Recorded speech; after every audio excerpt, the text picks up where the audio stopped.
North Korea fired more cruise missiles into the East Sea this morning. South Korea and the U.S. are ramping up their joint posture.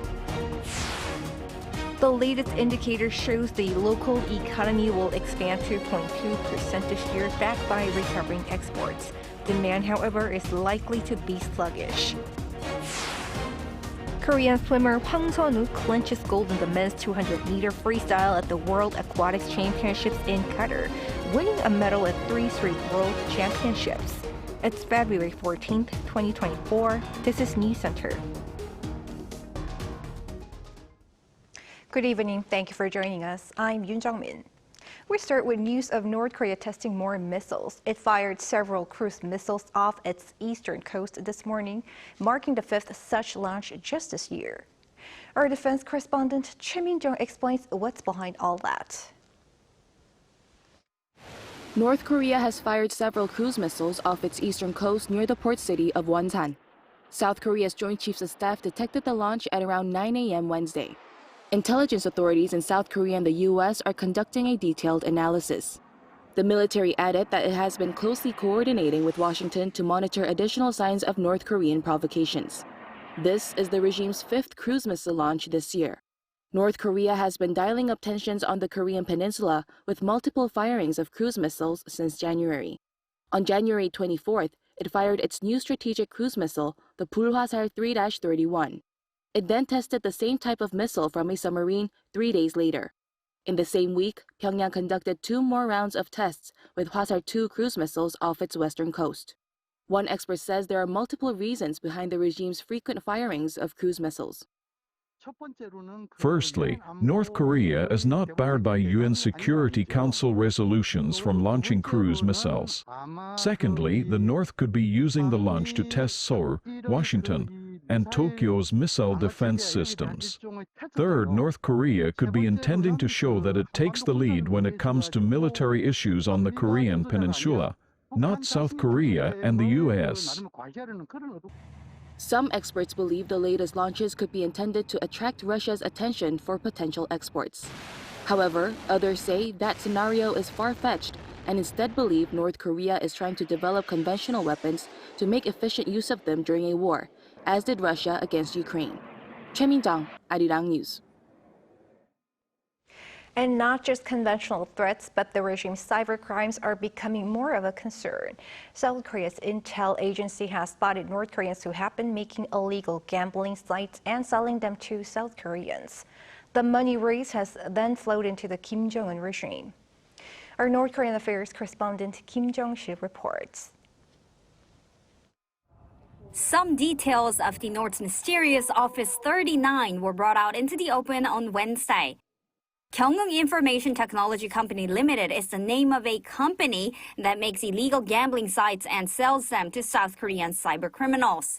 South Korea's National Intelligence Service said Wednesday that the company operates in Dandong City, China, and is under the supervision of Office 39, one of the mysterious organizations under the Workers' Party of Korea.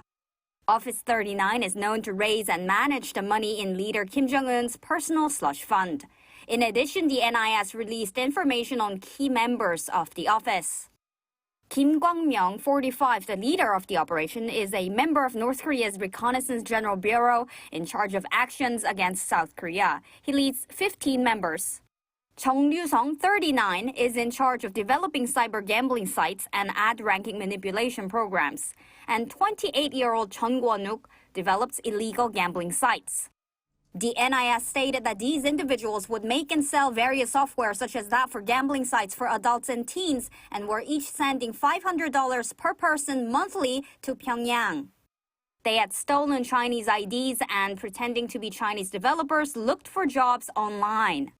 This is because UN Security Council resolutions ban North Koreans from getting jobs overseas, as the money they earn can be used to further develop the regime's nuclear capabilities. South Korean cybercriminals were working with the North Koreans because the price was cheaper and they could communicate with each other in Korean. The NIS said this was concrete proof that North Korea is deeply involved in South Korea's rising criminal cyber gambling.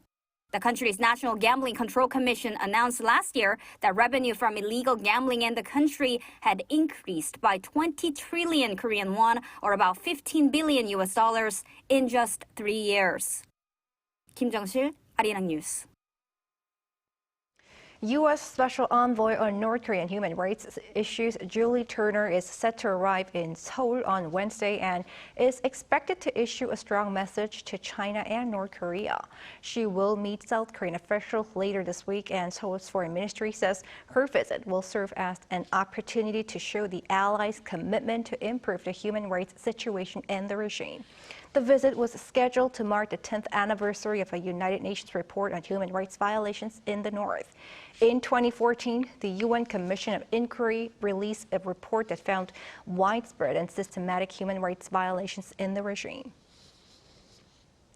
Meanwhile, the leaders of South Korea and Japan may meet in Seoul next month and hold a summit. Fuji News Network on Wednesday reported that Japanese Prime Minister Fumio Kishida is mulling a visit to South Korea around the time of the Major League Baseball's Seoul series in late March to meet with President Yoon Suk-yeol. If it takes place, the leaders are expected to discuss concerns regarding North Korea and could even attend the MLB season opener together, where Japanese baseball pitcher Shohei Ohtani is expected to play. However, President Yoon's office told reporters Wednesday that no plans for a possible visit are currently in place. The two leaders held a total of 7 summits last year in active efforts to overcome their trade and diplomatic spat over issues concerning Japan's wartime atrocities. In Cairo, mediators have gathered to talk about a truce in Gaza amid Israel's offensive in Rafah as part of its war with Hamas. Park Gun-woo with the latest. Talks on a Gaza truce involving the U.S., Egypt, Israel, and Qatar ended inconclusively in Cairo on Tuesday. According to Egypt's State Information Service, the negotiations were aimed at getting a truce in Gaza to protect civilians and delivering additional aid to the enclave. Citing a senior Egyptian official, AP reported mediators have achieved relatively significant progress and are focusing on a 6-week ceasefire deal with guarantees to continue talks toward a permanent ceasefire.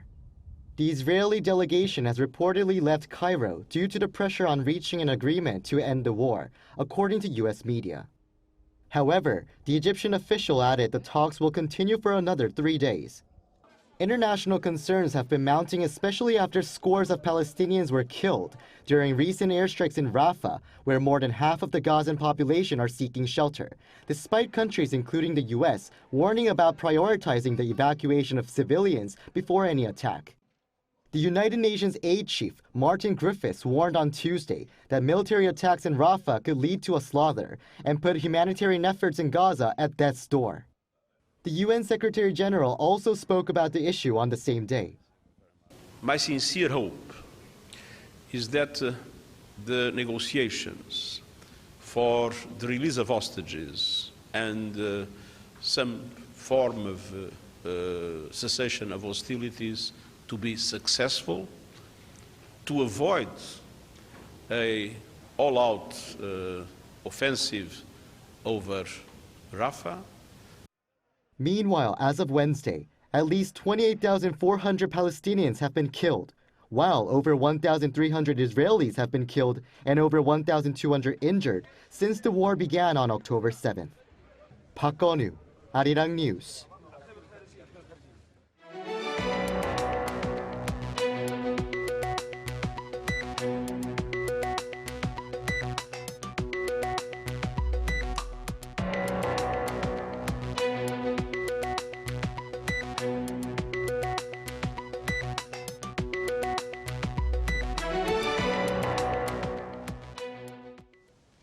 The South Korean economy will expand 2.2% this year, backed by recovering exports. Now, this is according to a state-run think tank, but it could be a little different story when it comes to domestic demand. Our economics correspondent Lee Soo-jin tells us more. The Korea Development Institute has maintained its economic outlook estimate for this year at 2.2%. In its revised forecast published Wednesday, the South Korean state-run economic think tank kept its outlook unchanged from its November 2023 estimate. The KDI, which typically releases economic outlook comprehensive reports in May and November, also released 2 additional revised forecasts in February and August last year to reflect the rapidly changing economic conditions. November's economic growth estimate for 2024 at 2.2% was slightly lower than the 2.3% forecast in May and August. The think tank has kept its estimate unchanged in this year's report as exports are expected to continue to see a recovery. Total exports were estimated to grow 4.7%, up from KDI's original forecast as the chip sector shows signs of improvement. Concerns about external factors are slightly mitigated as the International Monetary Fund last month raised economic outlooks for major economies from its previous estimate released in October last year. China's economic growth was adjusted upward on the back of government stimulus measures despite the ongoing real estate crisis in the country. And growth in the U.S. economy is expected to boost South Korea's exports. The IMF also upgraded its outlook for the world economy to 3.1%, pointing to a more resilient growth in the global economy this year. Domestic demand, however, continues to remain sluggish amid a recovery in exports and improvements in the global economy. For consumer inflation, the KDI revised downward its forecast slightly to 2.5% from 2.6%. And private spending, which was also adjusted downwards by 0.1%, is not expected to show drastic improvement anytime soon. The current sluggishness in private consumption is attributed to the persisting high interest rates, hindering immediate improvement. It's unlikely to expect a boost in private consumption this year as high interest rates are likely to continue. And risk factors from geopolitical tensions in the Middle East that could lead to rising oil prices and trade disruptions might also weaken South Korea's economic growth. Lee Soo-jin, Arirang News. President Yoon has pledged to foreign invested companies in South Korea to create a business environment reflecting or even going beyond global standards, along with tax incentives and support. This came as on Wednesday he hosted a luncheon with leaders of foreign companies investing in Korea, saying that non-Korean companies make up 21% of the nation's exports. He called the companies' contributions remarkable. Acknowledging the investment from Korean companies overseas as well, Yoon also said he hopes for a synergy effect that will contribute not only to the economic prosperity of Korea, but also to the Indo-Pacific region and all the liberal countries that share the same values. Attendees included James Kim of the American Chamber of Commerce in Korea, as well as Boeing Korea CEO Eric John. In other news, the anticipated merger between Korean Air and Asiana Airlines has moved a step closer to reality given the European Union's latest approval, albeit with certain conditions. Choi Soo-hyung explains. Korean Air's planned merger with Asiana Airlines got approval from the European Commission on Tuesday local time. The approval comes almost 3 years after Korean Air submitted its proposed acquisition of Asiana to the EU. Now, out of the 14 competition regulators, just one last approval from the United States is needed. However, the EU's approval is conditional due to the Commission's concerns that the merger could harm competition. As a result, Korean Air needs to remedy the EU's concerns in both passenger and cargo services. In passenger flights, Korean Air will enable rival airline T-Way, a low-cost carrier, to start flights between Incheon and Barcelona, Paris, Frankfurt and Rome. These 4 air routes overlap with Asiana. Also, Korean Air will divest Asiana's global cargo business.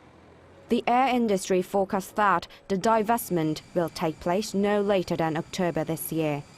The Commission said Korean Air can only implement the merger on Asiana upon full compliance with these remedies. The industry expects that the Commission's in-depth investigation for these approval will mark as a milestone for future mergers involving other airlines. As the approval from the U.S. is still left to be done, Korean Air plans to finalize its merger procedure as soon as possible. If the U.S. approves, Korean Air is expected to rank within the top 15 in the passenger services and within the top 10 in the cargo services globally. Choi Soo-hyung, Arirang News. Meanwhile, in the U.S., inflation accelerated 3.1% on year in January, faster than earlier forecasts amid higher housing expenses. Our Yoon-jin has more on this finding and its broader implications. The U.S. Bureau of Labor Statistics reported on Tuesday that the U.S. Consumer Price Index, a broad-based measure of the prices shoppers face for goods and services across the economy, increased 3.1% on year in January, which was above the market expectation of 2.9%. On month, inflation fell 0.3 percentage points from December's reading of 3.4%, which is much slower than expected. Excluding volatile food and energy prices, so-called core CPI accelerated 0.4% in January and was up 3.9% from a year ago, unchanged from December. Shelter prices contributed mainly to the increase, with the index rising 6% on year. Taking up about one-third of the CPI weighing, the index for shelter prices climbed 0.6% on the month. On a 12-month basis, shelter costs rose 6%. After closing at a new record high on Friday, the S&P 500 inched down 0.1% on Monday.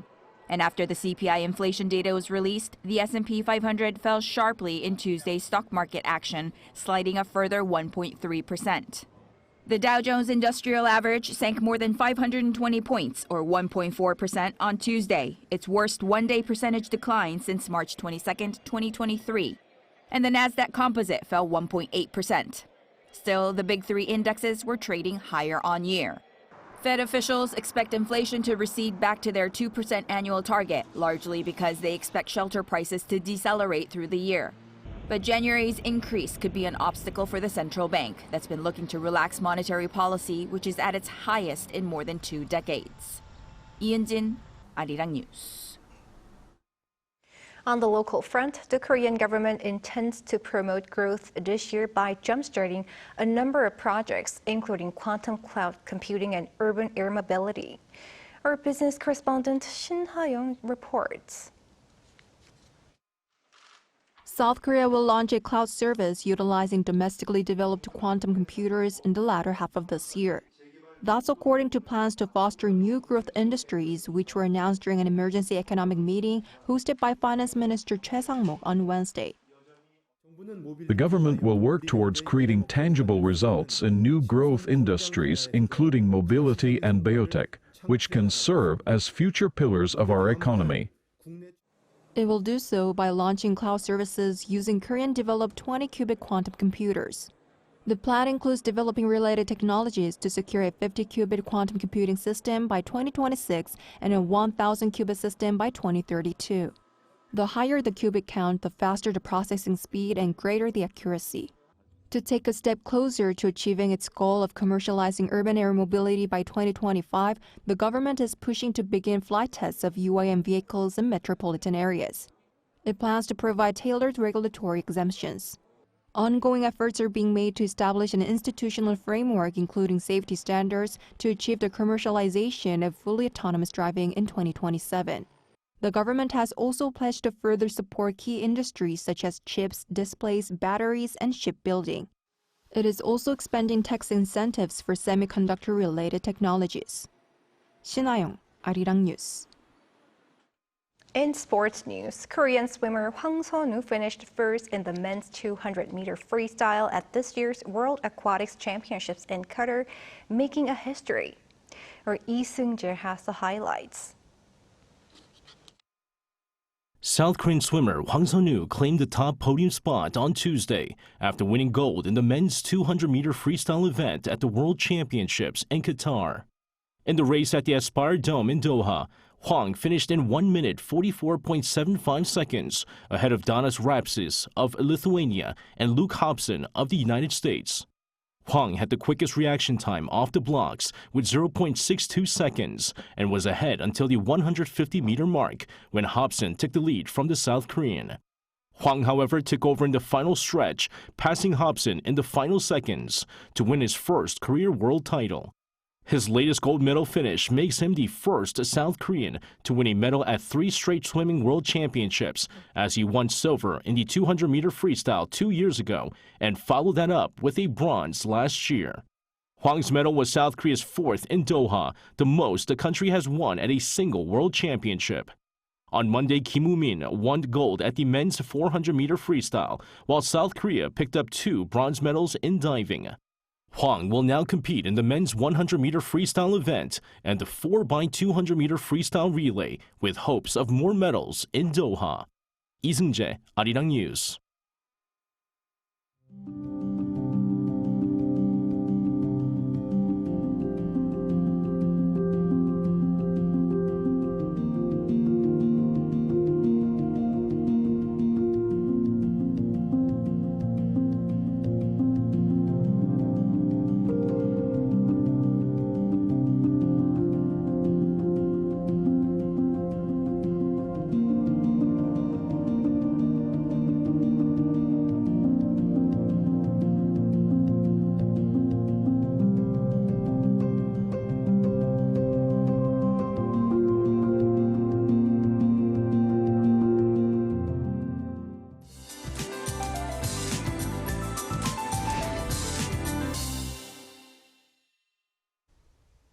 It seems that early spring has already come around. The temperatures are even higher than yesterday's. This morning, there were many places that recorded the highest temperature ever in February. Daytime temperature in Seoul rose to about 17 degrees Celsius, which is 12 degrees above the previous years. Looking at the temperatures alone, it's similar to the spring weather in early April. However, the temperature will drop slightly as it rains all over the country tomorrow. Starting from the Seoul metropolitan area and Yeongseok, Gangwon-do province at dawn, rainfall will gradually expand to other regions. There is no forecast in Gangwon-do province on the east coast and for mountainous areas where temperature is still low. In particular, heavy snow of more than 15 centimeters is expected in the mountainous areas of Gangwon-do province, so please take extra precautions. Tomorrow, Daejeon, Gwangju, and Daegu will start off at 10 degrees. Daily highs will be topping out at 11 in Gwangju, 16 in Busan. The temperature will drop sharply again after the rains and snow stop tomorrow. That's all for Korea. Here are the weather conditions around the world.